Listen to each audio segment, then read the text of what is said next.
welcome to Shelters by Jesus Radio. I am Seth. I am here with three of our residents, and these residents have a very special bond in common.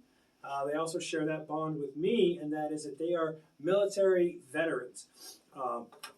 And I'm thrilled to have them here. I have a soft spot for veterans, being one myself.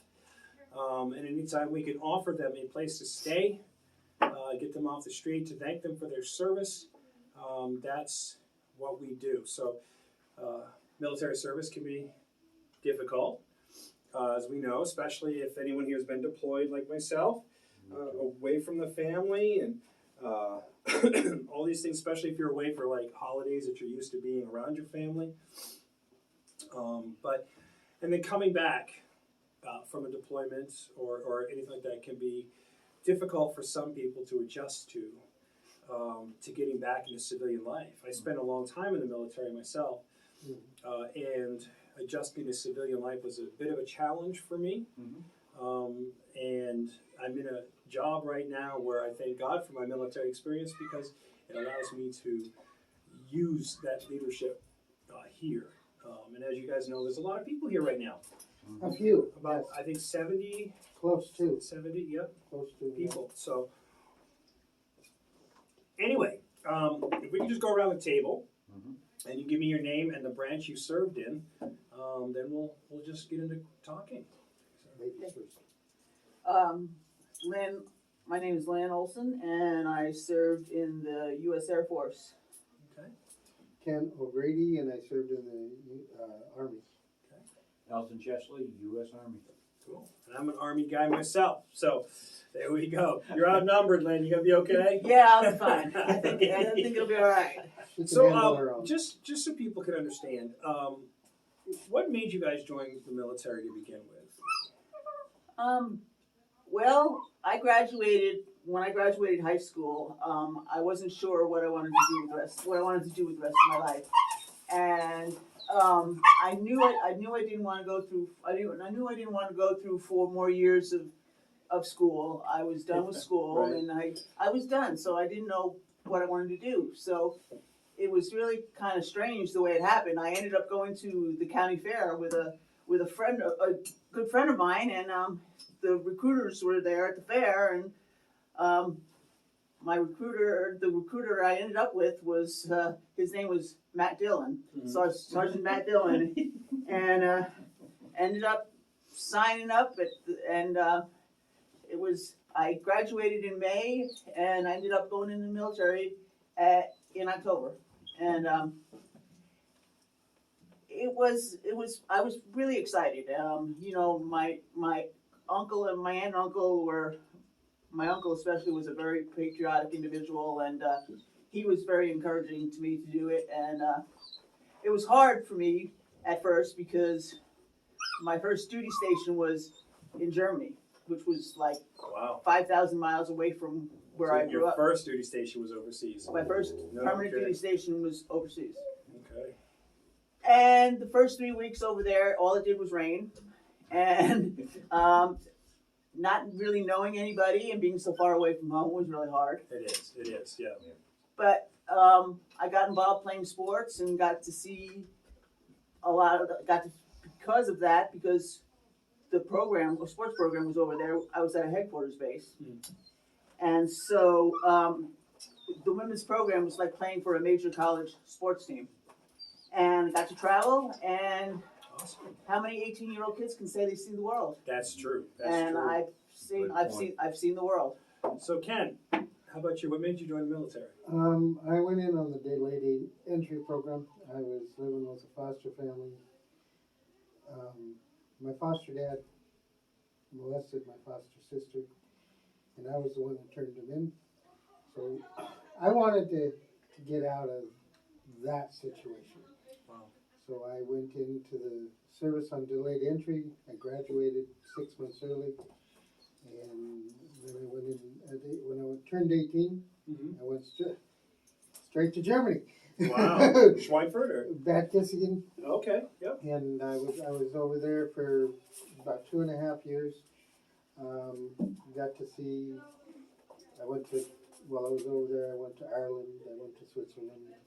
got to see a lot of different things. I enjoyed my time in Germany. I came back here, well, California, but I came back to the States. I was here maybe a week, and I'm called my recruiter. I said, send me back. These people here are crazy. Yeah, how about you? What made you join the military?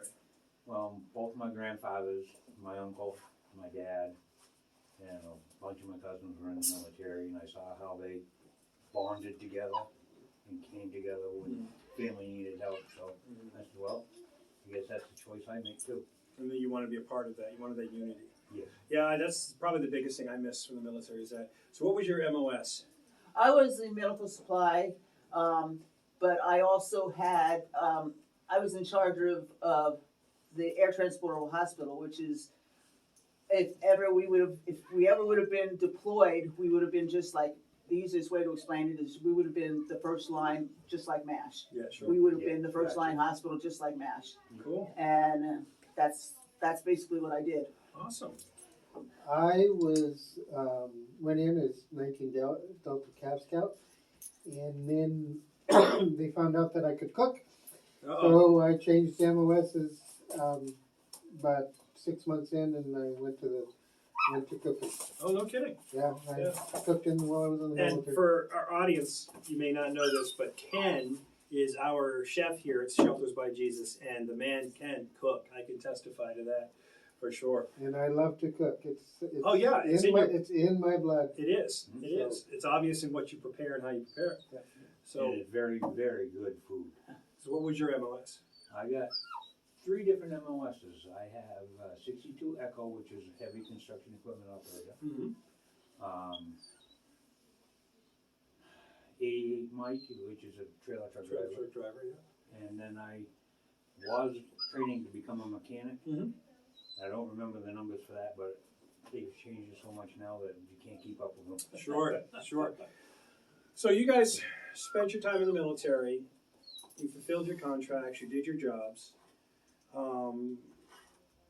And I know, speaking from experience, I know that when it's taken away from you, when that routine is gone, because I remember waking up every morning, I knew exactly what I had to do, where I had to go, what I had to be.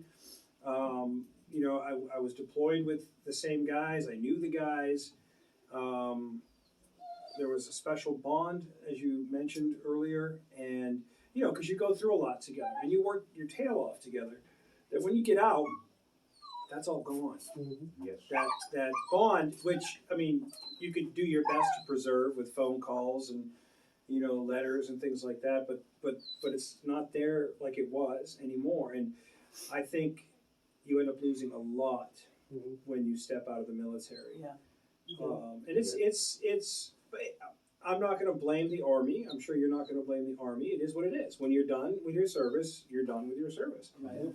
Thank God for the VA. They've been there for me every step of the way. But the thing is that you miss that, don't you? Oh yeah. Absolutely. And then when you get out into the real world, it's not the same, and that can really affect your ability to adapt back to civilian life, even if you've had the opportunity to do so. But particularly, some vets have a difficult time going back to civilian life, and it can cost them. Mhm. You know, whether it's PTSD, Mm-hmm. you know, you get those nightmares, you get severe depression because you suddenly went from feeling incredibly useful, Mm-hmm. like you were making a difference, to nothing, Exactly. and you could turn to alcohol, you could turn to drugs, you could 22 vets a day kill themselves. Mhm. 22 vets every single day Yep. are taking their lives. That's It's astounding. really sad. It is That is- astounding. It's really sad. It's And- very sad. So you can end up in some pretty rough situations. Well, look at what happened to Chris Kyle. Right, Had a range with a friend, Yeah. was supposed to be a friend, and he shot him. and he killed him. Yeah. You know. So you guys are homeless. You're here as Yeah. residents. Yes. You're veterans. Yes. How has your military service. I mean, I know you're proud of your military service, as you Very should be. I'm proud of mine.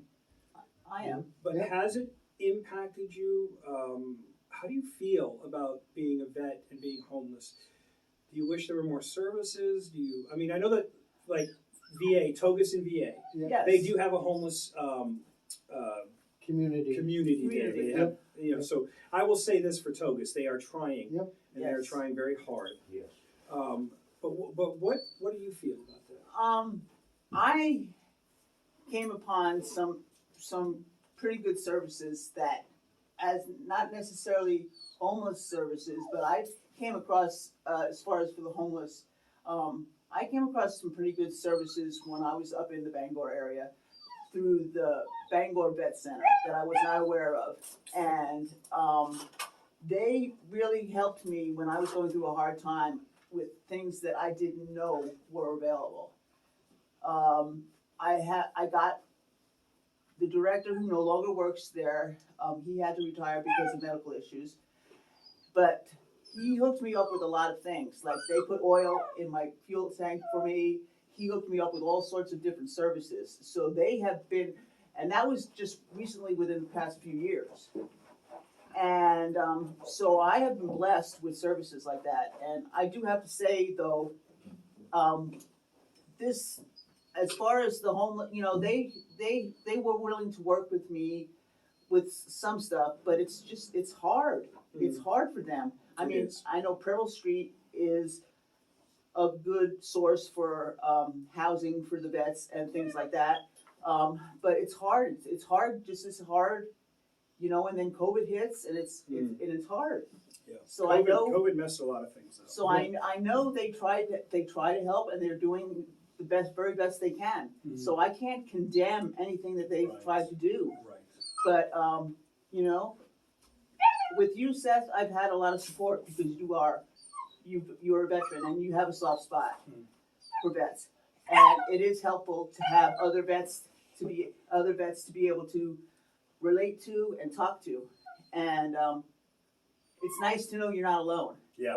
But myself Yeah. also, like Ken, when I left Germany, I went to California, and it just wasn't the same. We were one big family over there in Germany. Mhm. When I came to California, it was like, I- no, thank you. I want to go back. Yeah. I want to go back. I don't like it here. I How got, do you feel, Ken? I got off the plane when I came back from Germany, Mhm. and I said hi. I said hi and waved at someone, and they cussed at me. It's like, okay, well, there's the start of my back in the States. But, How has being a homeless vet affected your life, Ken? you know, for me it was different because when I got back from, got more acclimated when I got back to California, I got married right away. And I started my family, and I didn't really think about the military after I got married. It was still there. I had my ribbons and all that good stuff, and my wife wanted me to talk about it. And but I spent 32 years with my wife, and it didn't come up until she passed, and I ended up homeless. And then I was lost. Yeah. I didn't know where to turn, where to go, and it took me about 4 or 5 months before I ended up here, and that's where I started getting in contact with people, and so for me it didn't affect me too much being homeless and being a vet. Okay. But I've seen a lot of veterans Yeah. that it did affect, and And it's sad when that happens. it does. And you know, people will walk down the street and cross the street in order not to walk by a homeless veteran or any homeless person for that matter. It's pretty. It can be devastating emotionally when Yeah. you've served your country, And you see done that. everything you can, and you get out, and it feels like nobody cares, nobody's willing to help you, Yep. and you know, like you're a tool that's been broken, Mhm. and because you're broken, they toss you away and go get a new tool. Yep. It can feel like that. I'm not saying that that's the case, but it certainly can feel like that. Right? Yeah, it did, and it has, and you know, I have more friends that became homeless, and and there were veterans, and so it didn't affect me too much, but I saw the way it affected them, and the veterans, and they don't deserve that. They deserve the respect that they went and earned. That they earned, yeah. How about yourself? I just, it's been a week since I've been homeless. Mhm. I feel I'm at the low of the lowest, you know what I mean? Yeah. And it hurts. Mhm. I've reached out to my family to talk to them and they won't talk. Mm. It's like my family gave up. Mm.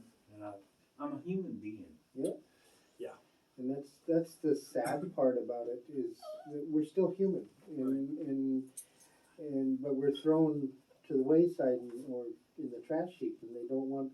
Everybody here has capabilities and things that they can do, and it took me, when I got out of the service, it took me 3 years to get my first cooking job because they wouldn't give me a chance. I had to start out. I mean, not that I was expecting to just jump right in and be a chef, Sure. but in order to get into a restaurant, I started out as a dishwasher Mm-hmm. with cooking experience. And it took me almost a year after that just to do prep work. And if you have experience, they should take that into consideration, but they don't. Yeah, there's some jobs from the military I noticed that do translate really well into civilian work, and there's some that just don't.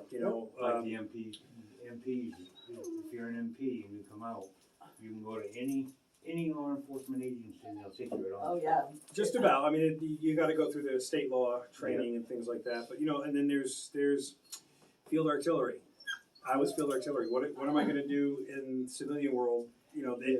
The civilians don't drive around paladins and blow things up. Yeah, I drove Well, tanks and for But me, you- it was the same thing, I thought, well, I can go to a hospital and get a job. Well, it wasn't so easy for me. I got out and came back and, I was, so now what do? I'm out of a job. Mhm. Every morning I knew what I was gonna get up, where I was gonna go, what I was gonna do, and then now all of a sudden I'm done. Yeah, and that What do I do? paycheck is gone, Yeah, and you have a limited time before your funds run out. Yep. And hopefully you've been able to find a job. yeah. And when you spend all that time training, I know there are programs that can help you translate military skills into Yep. civilian work. I will say this, and if you guys disagree with me, please do so. In my opinion, this is Seth talking, I believe that the VA, at least in Maine, is doing the best they can for the veterans they have. I will agree with you, and on the point that since I have found those alternate resources, I will agree with you. And I would suggest, I'm sorry, Al, I would be more than happy to hook you up with the Vet Center in Bangor. Okay. And they have excellent resources. I have See, I don't know, I have no idea where to turn Okay. for help. Oh, there or you go. Well, you're in the right spot. So let me ask you guys a quick question. sure. Do you find that Shelters by Jesus is vet friendly? Yes. Do Absolutely. we respect your service? Do we Yes. respect you as an individual? Absolutely. Utmost. Right. Absolutely. I know that we I will- feel very respected here. Yes. Good, and I know that we will do what we can to get you hooked up with the VA if you want that, and things like that. And I know that we honor you on Veterans Day, things like that. And we will never forget the services that you have provided this country. They say that less than 1% of the population ever serves in the military, Right. and I think that's a very special number. And I think those who stepped up and served are amazing people. So, thank you guys for joining me. Thank Thank you. you for Thank you. giving me a Thank few you for minutes. having of us. your Thank you for time. asking us to be here. Thank you for your service. You've done this country proud, and you're doing Shelters by Jesus proud.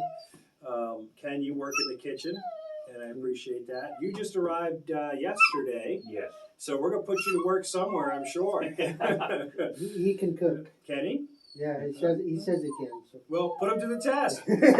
I'll pull him into the kitchen.